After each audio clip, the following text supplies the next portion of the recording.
কে কে কে চার্চের ভিতর? আরে কথা বলছেন না কেন? এত রাত্রে কি? এই যে কোথায় যাচ্ছেন? আরে ম্যাডাম, আপনি চার্চের ভিতর এত রাতে কি করছেন? একই পেপারে হাত দিচ্ছেন কেন? ওই পেপারে রাখুন রাখুন। না না না ম্যাডাম, এইসব করবেন না, রাখুন বলছি, রাখুন। আমি কিন্তু সব জানিয়ে দেবো সবাইকে।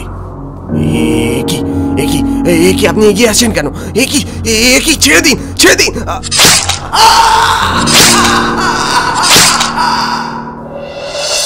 মাস 6 পরে অস্ট্রেলিয়া থেকে বসের সাথে দেশে ফিরছি।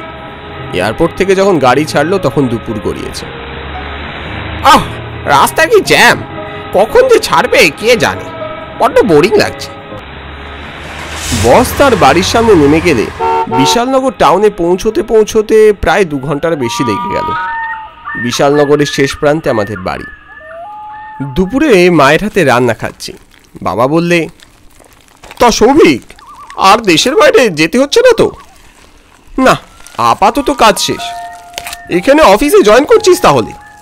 হ্যাঁ, সে 1 সপ্তাহ দেরি আছে, ততদিন একটু হাত পা ছড়িয়ে শুয়ে বসে কাটাই, তারপরে কলকাতায় মেসে উঠে যাব। তা ভালো, সপ্তাহে একবার অন্তত বাড়ি আসবি তো?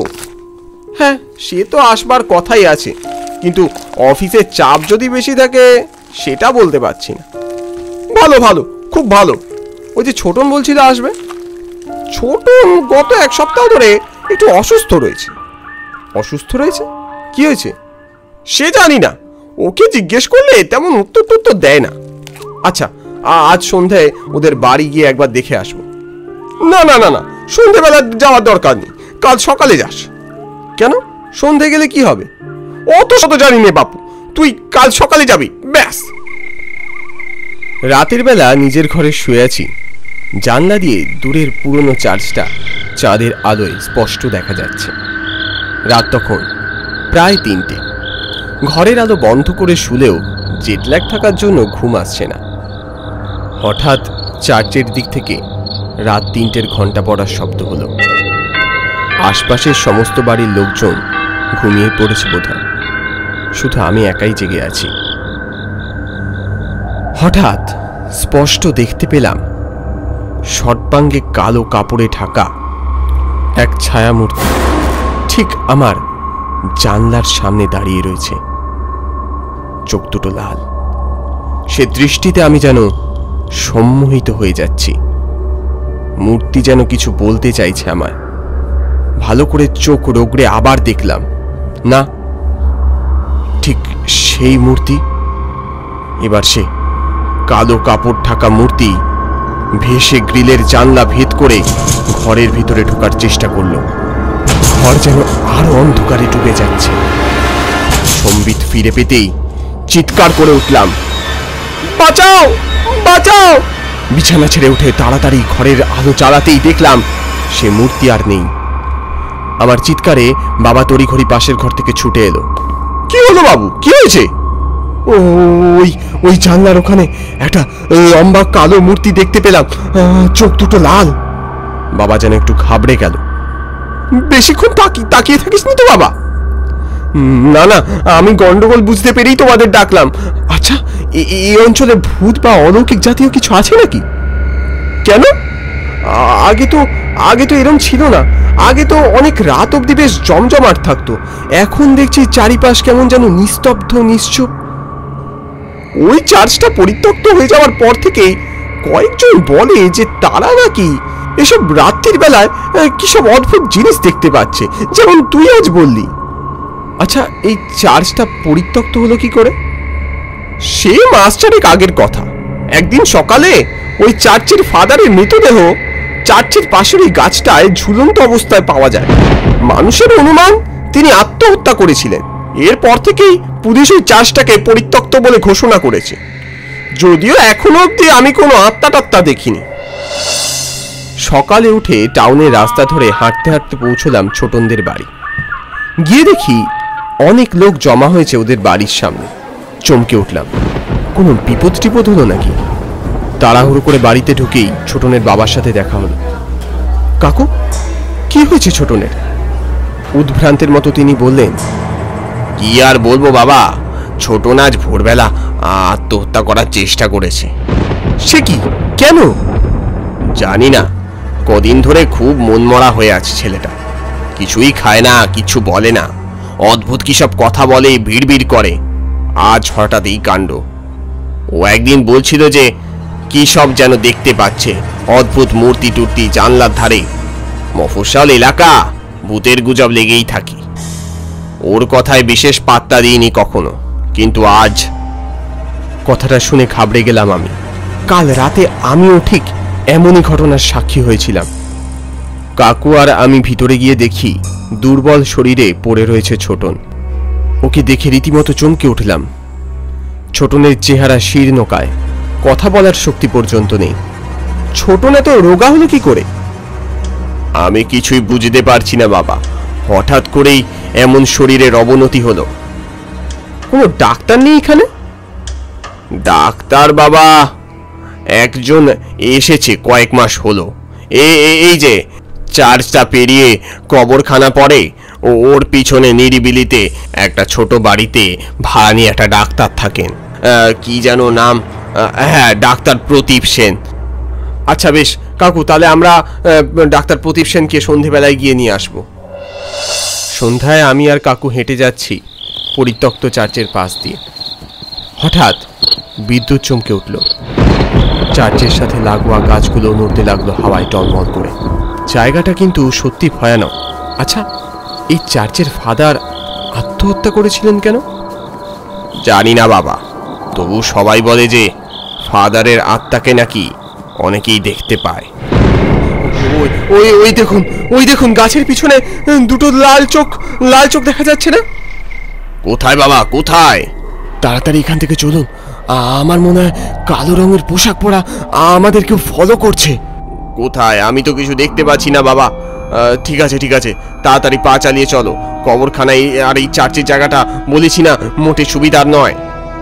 ডাক্তারের বাড়ির সামনে এসে কাকু বললে, ওই যে ডাক্তারের বাড়ি দেখা যাচ্ছে, চলো। পিছনে কেউ নেই তো? না। ডাক্তার প্রদীপ সেনকে আমরা সবকিছু জানালাম ছোটনের অবস্থা সম্পর্কে। তিনি আমাদের সাথে যেতে রাজি হলেন। ডাক্তারবাবু অনেকক্ষণ ধরে ছোটনকে পরীক্ষা করলেন, তারপর বললেন, ব্যাপারটা আমার কাছেও ঠিক স্পষ্ট নয়। কিছু ওষুধ দিচ্ছি, খেলে হয়তো শরীরের উন্নতি হবে, তবে শরীর খারাপ থেকেই মনে কিছু প্রভাব পড়েছে কিনা সেটা এক্ষুনি বলা মুশকিল। আচ্ছা ডাক্তারবাবু, অনেকেই বলছেন চার্চের ফাদার আত্মহত্যা করার পর থেকেই নাকি এখানকার মানুষ কিসব অদ্ভুত জিনিসপত্র দেখতে পাচ্ছে। বলতে দ্বিধা নেই, সে ঘটনার সাক্ষী আমিও হয়েছি। তার প্রভাবেই কি? না, ওসব ভুল ধারণা, ওরকম কিছু হয়ই না।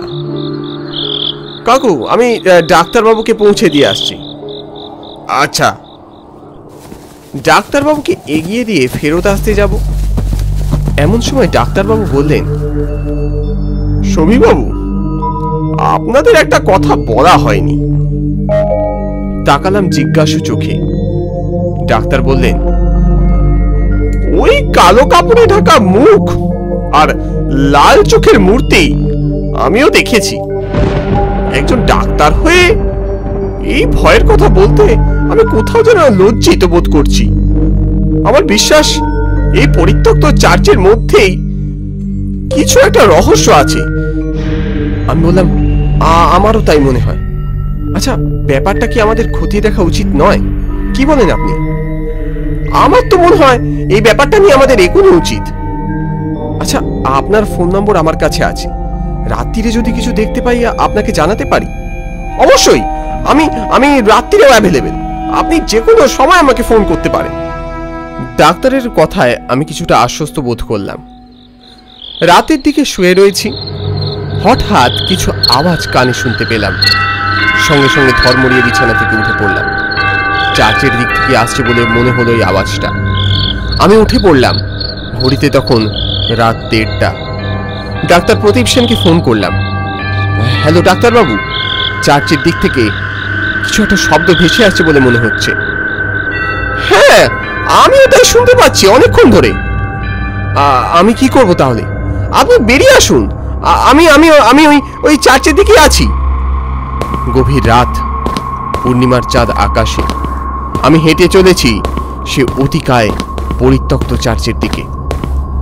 চার্চকে দানবের মতো বিরাট দেখাচ্ছে। এ সময় একটা হালকা শব্দ শুনতে পেলাম আমি। কেউ যেন হেঁটে আসছে আমার পিছন পিছন। পিছন ফিরতেই দেখি সেই ছায়ামূর্তি, অবিকল সেই রকম। হাঁটতে হাঁটতে যতবার পিছন ফিরছি ততবারই দেখছি ছায়ামূর্তি যেন আরো এগিয়ে আসছে। দৌড়ে চার্চের কাছে পৌঁছতে দেখি ডাক্তার প্রদীপ সেন দাঁড়িয়ে রয়েছে। চলুন চলুন, কেউ যেন আমার পিছু নিয়েছে। কে পিছু নিয়েছে জানি না।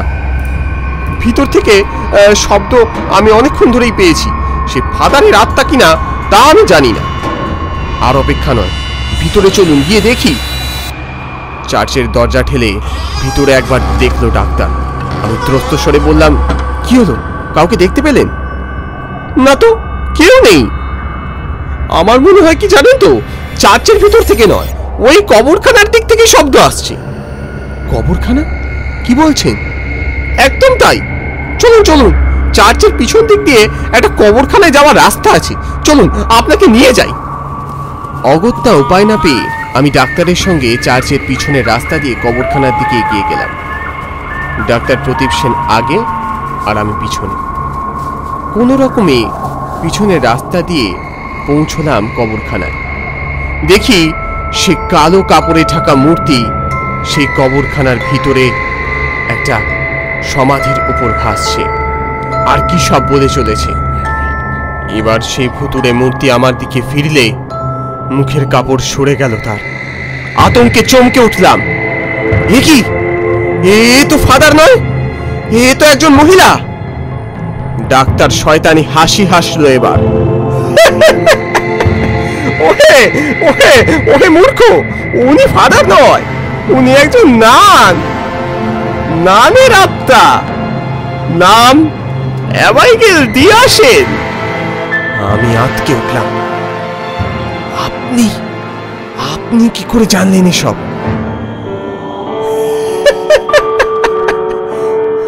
আমার পুরো নাম লিওনেল প্রদীপ সেন, অ্যাবাইগেলের দাদা আমি। আমার বোন এই চার্চের নান ছিল। চার্চের ফাদার অনেক অসামাজিক কাজের সাথে যুক্ত ছিল, বুঝলেন। সে খবরটা জেনে যায় অ্যাবাইগেল, আর সে সমস্ত প্রমাণ ছিল এই চার্চের একটা গোপন ঘরে। একদিন রাতে সে প্রমাণও চুরি করতে আসে, কিন্তু গার্ড দেখে ফেলে। খুন করতে বাধ্য হয় অ্যাবাইগেল। খুনের ভিডিও কিভাবে ভাইরাল হয় জানি না, কিন্তু সেই প্রমাণের জন্য ওর ফাঁসি হয়। ওহ গড, আমি ওর মৃত্যুর প্রতিশোধ নিতে এখানে এসেছি। ফাদারকে আমি খুন করি আর চার্চের বাইরের গাছে ঝুলিয়ে দিই, এই আমি। তারপর ওই বেঈমানটার রক্ত নিয়ে আমার দিদির কফিনে ছড়াতেই আমার দিদির আত্মা জেগে ওঠে। তার মানে যাকে সবাই ফাদার ভাবছিল সে আসলে আপনার দিদি, নান অ্যাবাইগেল দিয়াসেন। মূর্খ, তোর মৃত্যু ওই আমার হাতে। কেন? আমি কি করেছি? তুই কিছু করিসনি। যা করেছে। আমি আর কিছু শুনতে চাইলাম না। দৌড়তে লাগলাম।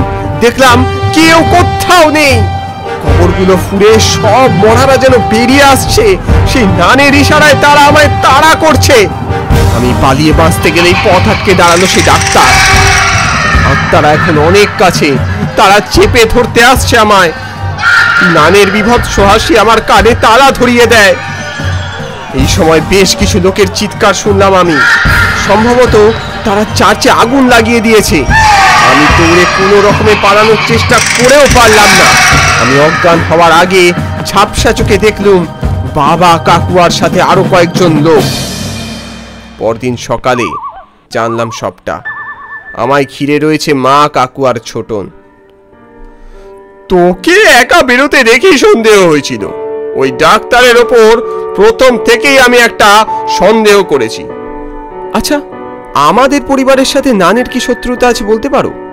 ছোটন বললে, বাইকাল যে খুনটা করেছিল সেই ভিডিও আমি তুলেছিলাম দূর থেকে। সেদিন রাতে ছাতেই ছিলাম আমি, তাই খুনটা দেখতে পাই। ভিডিওটা আমি ভাইরাল করি, তাই হয়তো রাগ ছিল। যাক, এখন আমিও সুস্থ, দাদাও সুস্থ। হ্যাঁ, যা বলেছিস। চল, এখন আমার সাথে ঘুরতে যাবি, চল।